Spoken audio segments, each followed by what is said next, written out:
হিসেবে নিজেদেরকে তৈরি করতে হবে। এজন্য কোন ধরনের লোভ লালসা পাপ পঙ্কিলতার সাথে যুক্ত হয়ে ইসলামের সাথে যুক্ত হয়ে আমি যে সম্মানিত হয়েছি, আমি সামাজিকভাবে মর্যাদাবান হয়েছি, সেই মর্যাদাকে আমরা নষ্ট হতে দেব না ইনশাআল্লাহ। এজন্য সমাজের রন্ধ্রে রন্ধ্রে সুযোগ এসেছে, আমরা আগে মানুষের কাছে পৌঁছাতে পারি নাই। আমরা ইসলাম নিয়ে কাজ করি, এজন্য আমরা ভালো মানুষ। আমরা সেই ভালো মানুষ এই কথা এই দেশের মানুষের কাছে আমরা আগে পৌঁছাতে পারি নাই। এজন্য আমরা আল্লাহ তাআলার শুকরিয়া আদায় করে প্রতিটি মানুষের কাছে যেতে হবে, মানুষের সমস্যা সমাধানের জন্য চেষ্টা করতে হবে। সমাজের রন্ধ্রে রন্ধ্রে যে দুর্নীতি, অবিচার, জুলুমবাজি রয়েছে সেটাকে আজকে উপড়ে ফেলতে হবে এবং অসৎ নেতৃত্বের পরিবর্তে আগামী দিনে সৎ নেতৃত্ব প্রতিষ্ঠার জন্য আমাদেরকে বলিষ্ঠ ভূমিকা রাখতে হবে ইনশাআল্লাহ। আপনারা দেখেছেন এদেশে অনেকদিন ধরে স্বৈরাচারী সরকার আমাদের উপরে দেখে বসলেও বাংলাদেশের মানুষ, বাংলাদেশের ছাত্র জনতা যারা আগামী দিনে ক্ষমতায় আসবে তাদেরকে একটি অশনি সংকেত কিন্তু দিয়ে গেল। আগামী দিনে বাংলাদেশে আর কোন স্বৈর শাসকের জায়গা হবে না। জনগণের বিরুদ্ধে ষড়যন্ত্রকারী কোন সরকারের দেশে জায়গা হবে না। সুতরাং আজকে কেরানীগঞ্জ দক্ষিণ থানার উপস্থিতি জনসাধারণ আন্দোলনের কর্মী ভাইদেরকে বলছি, নতুন আগামীর এই কেরানীগঞ্জের তৈরি নতুন কেরানীগঞ্জ বিনির্মাণের ক্ষেত্রে আমাদেরকে ঐতিহাসিক ভূমিকা পালন করতে হবে ইনশাআল্লাহ।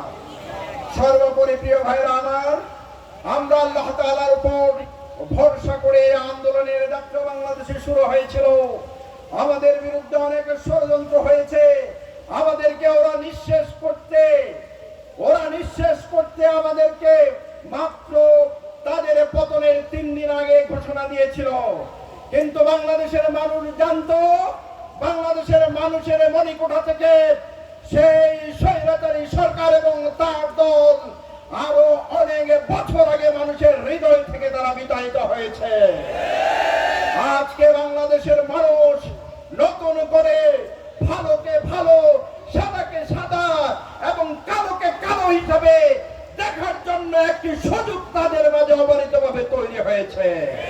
সুতরাং আসুন আগামী দিনের একটি ইসলামের বাংলাদেশ তৈরি করার জন্য আমরা প্রত্যেকেই আমাদের এই সংগঠনের আমির ডাক্তার শফিকুর রহমানের প্রতিনিধি হয়ে প্রত্যেকে যার যার জায়গায় আমরা ভূমিকা রাখবো ইনশাআল্লাহ।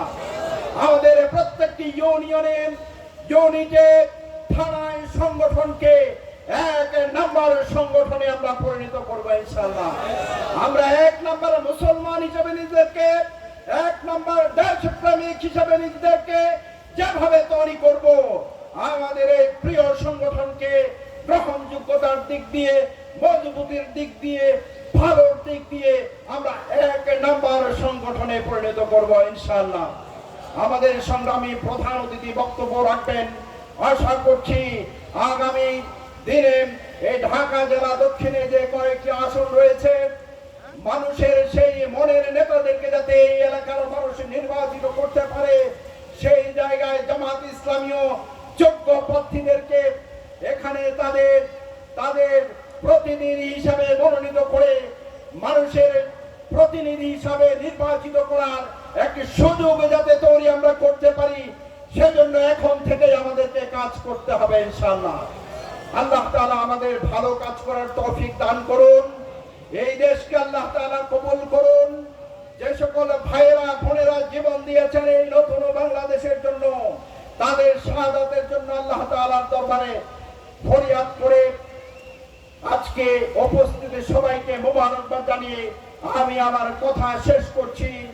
বাংলাদেশ জামাত ইসলামী জিন্দাবাদ, বাংলাদেশ জিন্দাবাদ। আল্লাহ হাফেজ।